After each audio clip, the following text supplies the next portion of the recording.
Aló, aló, aló. Bueno, pero espérame porque la idea es que la cámara nos coja a los dos para presentarte. Ush. Bueno, ya. Buenos días, amigos del club. ¿Cómo están? Venimos acá, vengo a presentarles. Bueno, está bien, yo paro.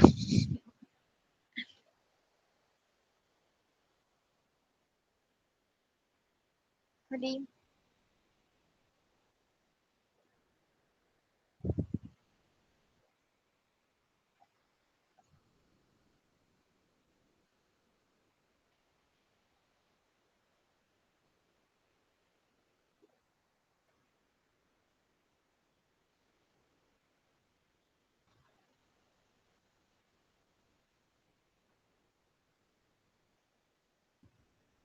a las 10.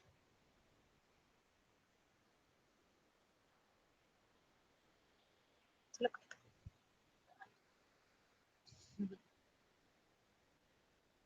Bueno, otra vez. Hola, amigos del club, ¿cómo están? Me alegra saludarlos nuevamente hoy, día de capacitación más. Hoy estamos nuevamente con Eduard de AMC Audit. Viene a hablarnos un poquito de algo, un tema que ustedes nos han venido pidiendo, de un tema que a ustedes les interesa muchísimo y pues que queremos que ustedes disfruten muchísimo. Ustedes, como saben, ellos nos han venido acompañando, pues esta empresa nos ha venido acompañando un buen tiempo, dando conferencias con nosotros, ya que son súper expertos en los temas y pues nosotros queremos lo mejor para ustedes. Entonces los voy a dejar con Eduard, que les va a enseñar un tema muy especial y espero que lo disfruten y puedan aprender muchísimo.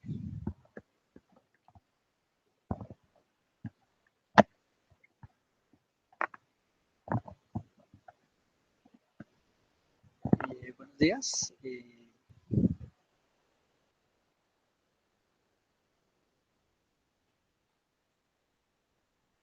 Vamos a empezar con el tema. Mi nombre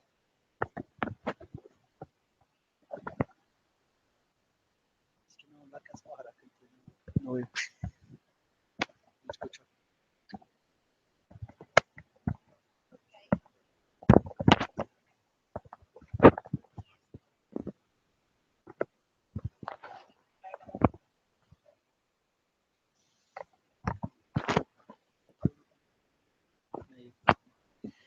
Bueno, buenos días. Mi nombre es Eduardo Algarra. Eh,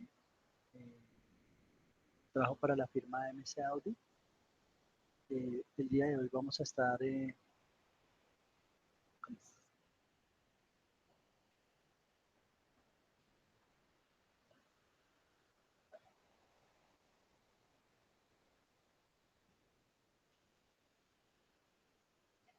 listo. Espera. A ver si me acuerdo otra vez porque ya me confundo. Aquí donde digo dejar de compartir pantalla, ahí aparezco yo, ¿cierto? Y cuando esto le digo aquí compartir pantalla y yo de acá. Acá, ¿sí? Toca la pantalla, compartir. Espero que salte ahí. Y ahí sí continúo con la pantalla que estamos esperando. Ah, listo. Ya, es que se le olvida a uno unos pequeños detalles. Sí, vuelvo a empezar. Eso empieza de ceros.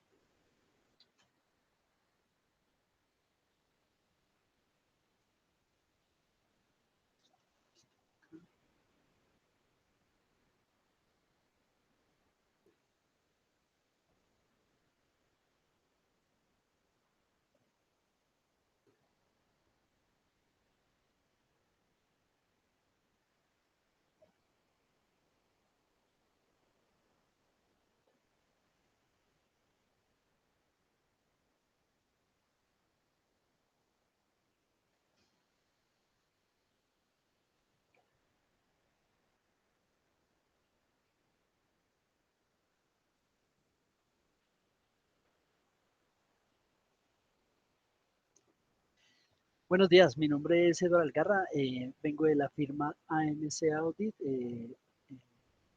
soy especialista en normas internacionales. Durante mi trabajo, bueno, de pronto ya han visto capacitaciones que yo he realizado, dentro de las capacitaciones pues ya he dado mi hoja de vida, pero para los que no, para las personas nuevas o las que no me han visto de pronto en las capacitaciones, eh, yo soy consultor, especialista en, como les digo, en normas internacionales y en gerencia tributaria. Básicamente son las dos líneas donde casi siempre me muevo. Llevo 17 años en el campo de la contabilidad y la auditoría y pues desde que salieron las normas internacionales y empezaron el tema del trabajo de las normas internacionales, pues he hecho consultorías donde más o menos tengo 30 y algo de empresas que he implementado, por lo cual pues digamos que ya me da una experiencia un poco relacionada ya con el tema práctico y con el tema normativo. Pues básicamente es lo que normalmente ustedes como contadores pueden estar chocando en el momento de realizar las operaciones. Básicamente, ¿cuál es la dificultad que se les presenta? Que cuando de pronto la normatividad y les explican todo el esquema desde una forma muy eh, técnica o muy normativa, pero al final ustedes van a sentarse dentro de su computador, abren su archivo de contabilidad, su programa SIGO y van a empezar a trabajar y se dan cuenta que no saben ni cómo iniciar. Pues voy a tratar de en esta capacitación iniciar con ustedes a bajar un poquito ese tema, ponerlo un poco en el sentido de lo que es la vida del contador, del diario, y mirarlo un poco más a nivel de registro, de cómo se debe registrar las diferentes operaciones por los impuestos que se generan desde el punto de vista de la norma internacional. Pero obviamente eh, no podemos dejar aparte el tema de la normatividad, porque pues es parte de lo que hemos hecho. Entonces voy a compartir la pantalla y empezaremos con el tema.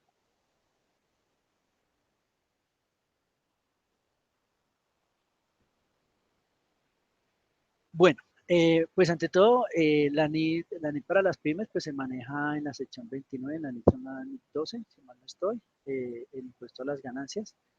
Eh, Normalmente todo el mundo llama impuesto a las ganancias, le llaman el impuesto diferido, y no es impuesto diferido, porque el impuesto diferido simplemente se limita a una sola actividad, que es el tema de, de, de las diferencias temporales o la diferencia temporal entre el impuesto. Pero, pero esto adquiere muchas más cosas. Se trata sobre impuesto corriente e impuesto, que incluye el impuesto corriente y el impuesto diferido, y que incluye todo lo que tenga que ver con los impuestos relacionados con las ganancias. Entonces, para entrar en tema, lo primero que quiero hacer es una pequeña introducción respecto a lo que es la normatividad del impuesto diferido, pues para cuando tratemos el impuesto diferido. Entonces, normalmente en el efecto en el impuesto sobre la renta originado por los reconocimientos de ingresos y costos tributarios en periodos diferentes a los utilizados. ¿Qué quiere decir esa parte? Que no siempre que yo aplico un impuesto que voy a pagar al Estado, comúnmente ese impuesto va a beneficiar a ese periodo. Vamos a iniciar con un tema de ejercicios de una vez para que lo vayan visualizando. Entonces, yo puedo tener dentro de mi proceso varios años. Vamos aquí a suponer que estoy en el año 2014 y tengo un impuesto de ICA. El impuesto de ICA, normalmente cuando uno hace un impuesto de ICA o cuando calcula el impuesto, ese impuesto pues tiene varios componentes. Tiene un bimestre, uy, perdón, se me dañó acá. Esto es toca activar el bloque numérico que se me ha olvidado. Entonces, debo tener en cuenta, por ejemplo, cuando ustedes van a hacer su declaración de renta, que tienen que tener en cuenta el trimestre del periodo 6, el 1, el 2, el 3, el 4, el 5, el 4, el 5 y el 6 del siguiente periodo. Esto quiere decir que este impuesto será del año 2013 y los otros impuestos del año 2014. ¿Sí? Tengan en cuenta que en este tema yo no voy a hablar nada de tipo tributario en relación a no ser que sea necesario, siempre va a ser enfocado al tema de norma internacional, no al tema de específicamente tributario, porque pues aquí hay conceptos de que si incluyo los avisos y tableros, y si hice el anticipo, entonces fue pagado en el mismo periodo. Bueno, hay diferentes conceptos que no quiero andar en ese tema, simplemente vamos a dar unos ejemplos genéricos durante todo el desarrollo y vamos sentando.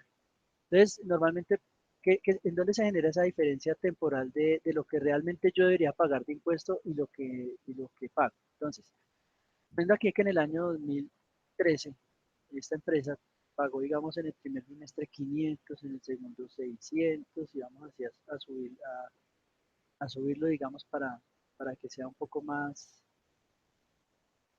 digamos que tuvo unas ventas promedio así. Básicamente, ¿cuál es la causación? Cuando yo causo el impuesto, eh, eh, durante todo el periodo, pues yo lo que hago es llevar al gasto, que llevamos a las 51.15, no sé si en este momento bajo norma nacional, eh, bajo norma internacional, pues ustedes deberían llevarlo a otros impuestos, yo les llamo, llevar esa partida, porque este no es un impuesto a las ganancias. Entonces llevaría la causación, que es específicamente el gasto que se está generando por la operación, ¿cierto? Pero tributariamente, ¿qué me acepta? La norma me dice que yo debo incluir el impuesto efectivamente pagado. Pues normalmente, ¿qué he pagado yo? Pues lo normalmente que se ha pagado dentro de esos impuestos es la primera parte, es los impuestos.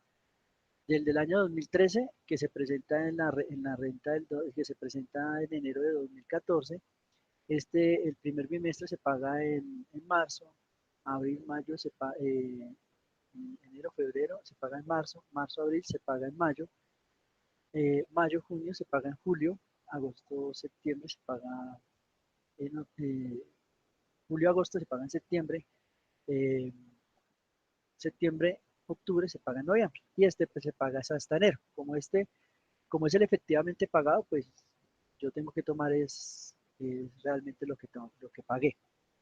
Entonces, desde el punto de vista de renta, pues mi gasto deducible o efectivamente pagado, pues es este, que el ejercicio nos da un total de 4.500.000. ¿Qué quiere decir eso?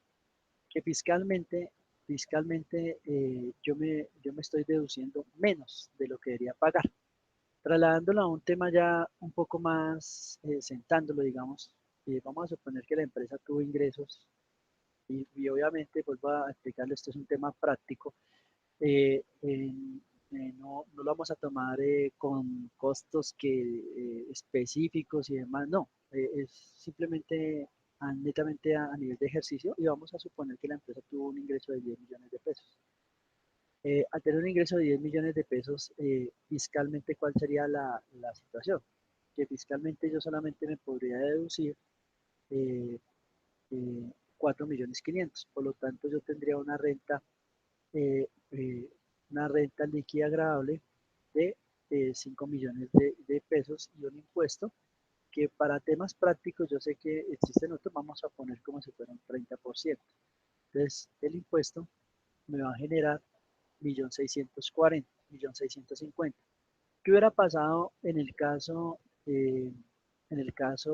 de, esto es lo que yo hoy, o sea, en el año 2015, presenté mi declaración de renta?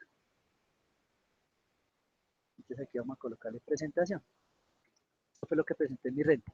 ¿Qué hubiera pasado donde yo no hubiera tenido que tomar el ICA efectivamente pagado? Entonces volvemos al mismo ejercicio, tomamos los mismos 10 millones, pero contablemente, o en este caso, estamos hablando bajo norma internacional, bajo NIF, pues yo tomo lo que realmente causé de gasto. Esto me va a generar un ingreso, una utilidad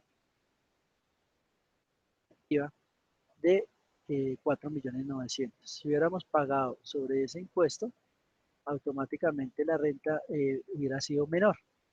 Esto indica, ¿qué quiere decir esto? Que yo le pagué al Estado mucha más plata de la que debía haberle pagado por efectos de la temporalidad de los impuestos. Entonces, lo que establece es que el impuesto diferido es el efecto en el impuesto sobre la renta originado por el reconocimiento de ingresos y costos de gastos para fines en periodos diferentes. Este gasto que he tenido, estos 180.000 que corresponden a un gasto del 2014, yo no me lo puedo tomar y lo voy a tomar ¿en qué año? pues lo voy a tomar en el año 2015. Lo mismo que pasa acá en esta parte. El gasto del año 2013 yo no me lo pude tomar en el año 2013 fiscalmente. Me lo tomé fue en el año 2014. ¿Por qué? Porque aquí lo estamos viendo. Mire, parte de la suma que realizamos. Esto me lo tomé fiscalmente en el año 2014.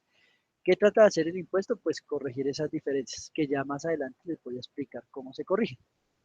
Entonces, eso fue básicamente la intención del impuesto diferido.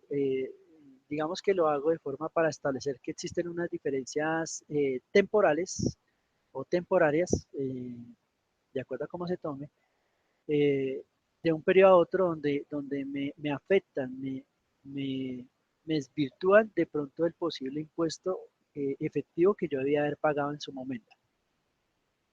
Después, obviamente, fue el decreto 2160, eso fue en el año 86, no había contabilidad, digamos, no teníamos PUC, no teníamos el 2649 y el 2650, y nace el 2649, dice que se debe consolidar como impuesto diferido por cobrar o pagar el efecto de las diferencias temporales. Aquí ya habla de un tema importante que más adelante ustedes van a verificar qué diferencia hay entre lo temporal y lo temporario, que impliquen un pago de mayor o menor impuesto en el año corriente a las tasas actuales, siempre que exista una expectativa razonable. Entonces, básicamente lo que hicieron es ajustar un poco más el texto y ser un poco más específicos entre lo que se quería de este decreto con este.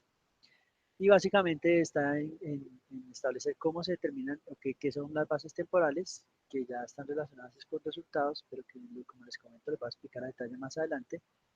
eh, eh, y hablan de un impuesto en el año corriente. Entonces ya hablan de que entonces separan los dos temas, el efecto del impuesto diferido sobre el efecto del impuesto corriente. Entonces, en términos generales, ¿qué nos presenta el impuesto a las ganancias? Pues son las bases de información diferentes. Nosotros tenemos unas bases contables que son diferentes a unas bases fiscales. Por eso es que se presenta el impuesto diferido y por eso es que se presenta, si nosotros pagáramos lo mismo, pues digamos que lo contable sea exactamente lo fiscal, pues no habría ninguna dificultad. Pero básicamente, pues la situación se complica en la medida en que, en que pues generando esas diferencias, pues me va a dar un concepto totalmente diferente entre uno y el otro. Las bases contables, pues tenemos datos del balance establecidos por la norma internacional. Aquí están sus nombres en, en inglés, International Financial Reporting Standard, eh, eh, y está relacionado con el estado de situación financiera. Eso básicamente.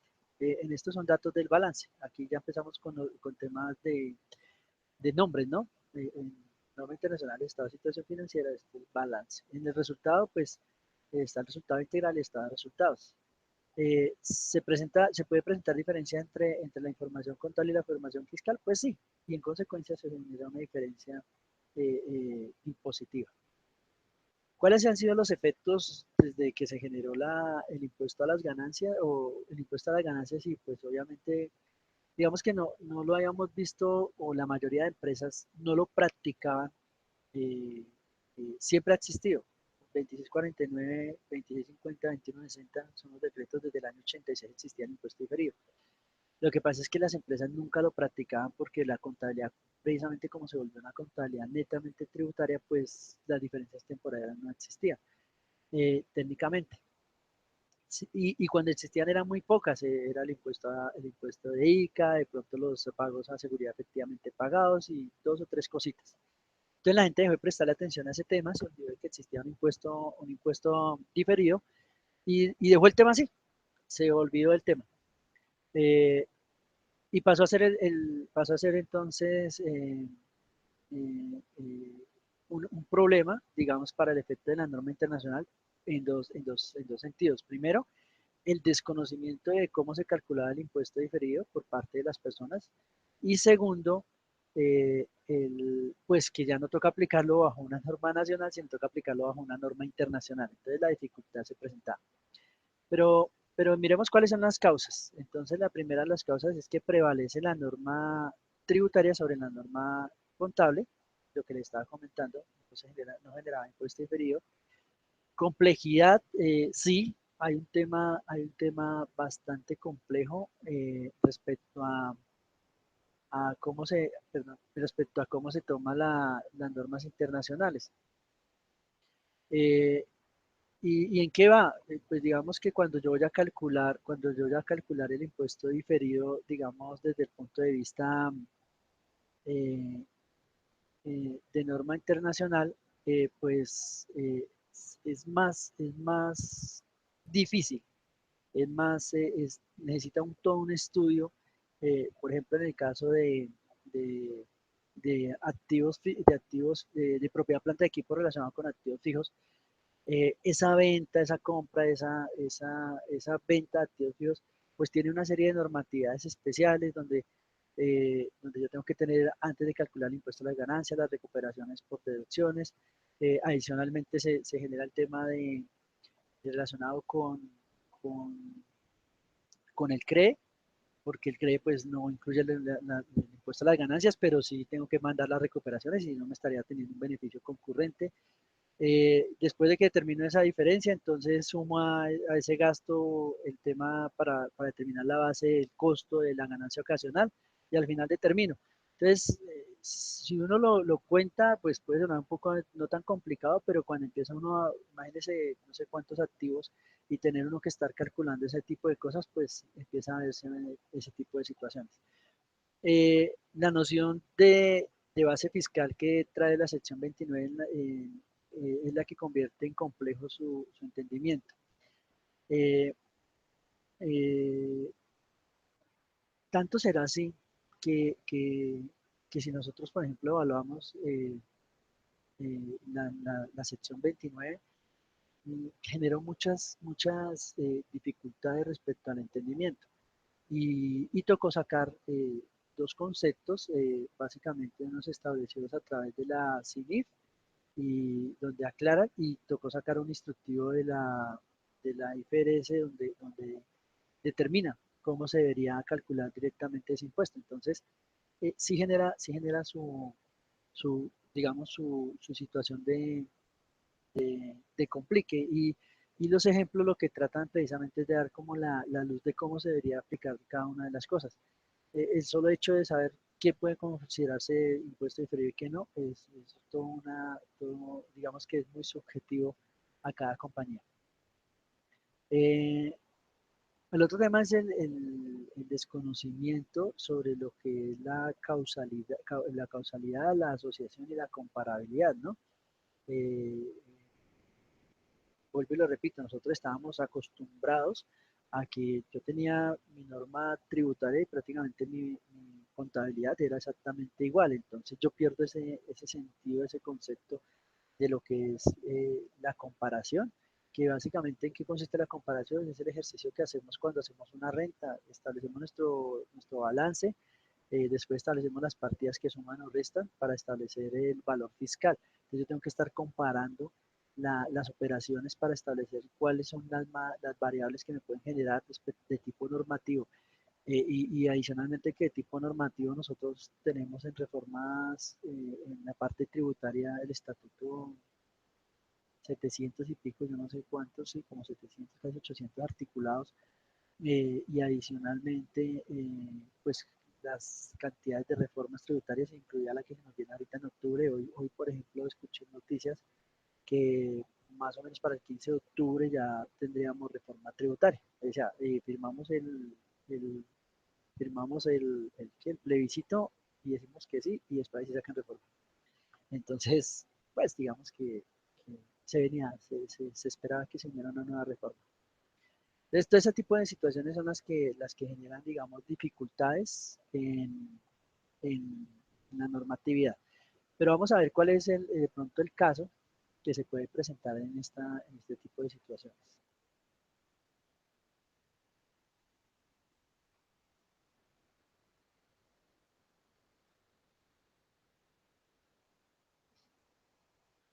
Bueno, acá en el ejemplo que tenemos un ejemplo más o menos de lo que puede suceder si nosotros lleváramos una declaración, llevamos el cálculo del impuesto corriente, digamos, bajo los dos esquemas. Esta sería lo que me establecería mi declaración de renta. Tenemos un estado de resultados eh, desde el punto de vista contable donde yo tengo unos ingresos. Estos ingresos, eh,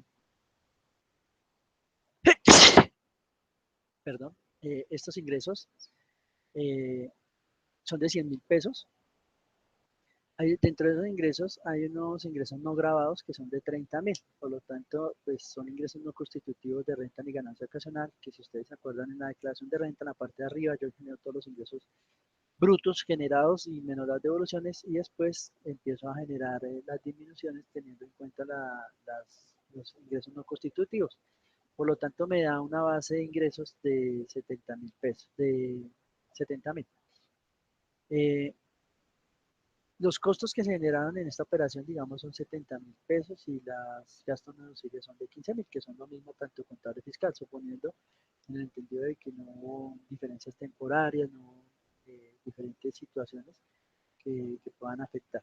Pero otros gastos no deducibles como amortizaciones, pues esas amortizaciones pueden ser amortizaciones temporales, ¿no? Que por norma, digamos, yo tengo que llevar a 5 años, de pronto acá se tomaron más tiempo y obviamente no, no los puedo llevar fiscalmente. Eh, Esto, digamos, desde el punto de vista me daría una utilidad de 40.000 pesos, eh, digamos, una utilidad en estado de resultados de 40.000, pero fiscalmente me daría una utilidad de 15.000. Eh, Aquí restamos los 100 menos los 85, me da 15. En este, los 100 menos 85 sería 15 menos 5, 10, y más 30 daría 40. Esa es básicamente la suma matemática. Al aplicar un impuesto a una tarifa, digamos, del 34%, pues me da un impuesto de 5.100, y que es el impuesto que yo tengo que pagar. Aquí por eso es que el valor lo colocamos exactamente igual. En la creación de renta calculo 5.100, y que es el 34% por los 15.000, y los traslado acá.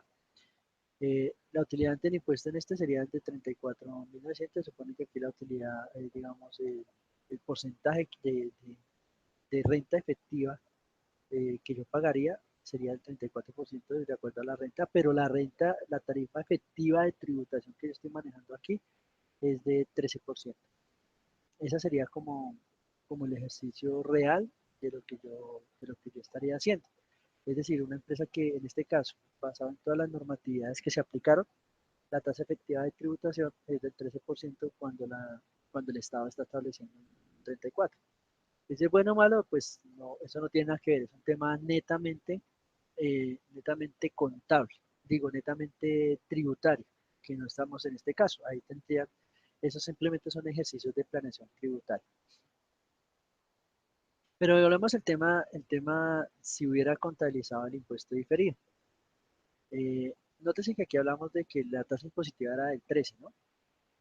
Si yo calculo el impuesto diferido, eh, volvemos al mismo ejercicio de los 100, los gastos de costos de 70.000, los gastos no deducibles de 15.000, lo cual me genera una utilidad de 15.000 pesos. De esos 15.000 aplico el 34%, 5.100. O sea, en renta partimos de otro concepto acá. En renta no tiene, digamos, ningún esquema sobre el tema de impuesto diferido. Yo aplico mi renta normalita.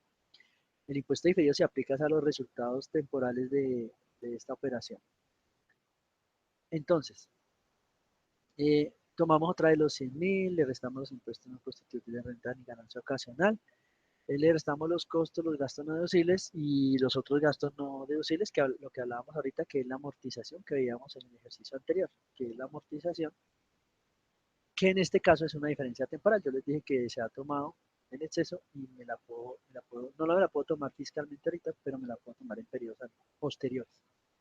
Te genero mi impuesto, son 5.100, que es el impuesto que se generó acá, pero calculo de los 5.000 pesos, calculo el 34%, que es un impuesto que yo me puedo tomar a futuro, pero que aún no me lo he tomado. Entonces, técnicamente, el gasto por impuesto que yo tuve no fue de 5.100, sino de 3.400. Por lo tanto, mi tasa efectiva de contribución pudo ser menor. En este caso, era el 13%, pues mi tasa efectiva de contribución aplicando impuesto diferido es del 8.25%.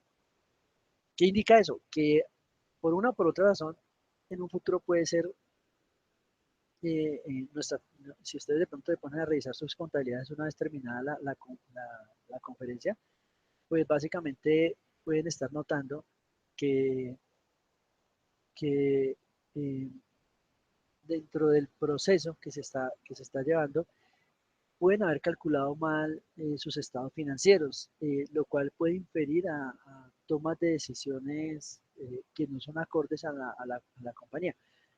Les pongo un ejemplo, así como estamos hablando de que la tasa de tributación que habíamos establecido era del 8.25, o sea que la utilidad antes de impuestos, digo después de impuestos, de la compañía en un ejercicio era de 36.600 y en la otra era de 34.900, pues pongámoslo en concepto de miles de millones de pesos o de millones de pesos, de 39.000 millones de pesos o de 30.000 de 390 y pico millones de pesos. Quiere decir que yo le estoy diciendo a los accionistas que se podían distribuir menos de lo que realmente deberían haberse distribuido como utilidades o haber hecho proyecciones financieras a la empresa a futuro sobre valores menores a lo que realmente hubieran podido aplicar. Entonces, digamos que la responsabilidad es bastante grande. Así, aquí estamos hablando de que en este caso, o en el ejercicio que hablamos,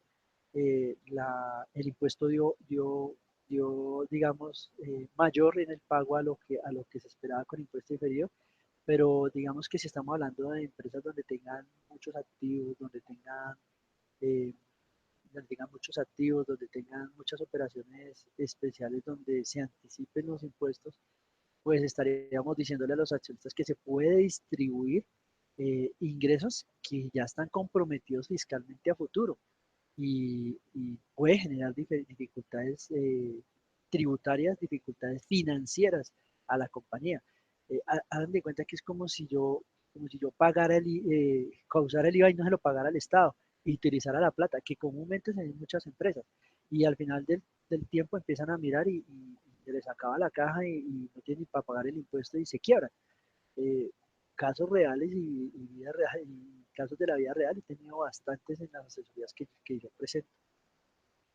Entonces tengan en cuenta ese aspecto.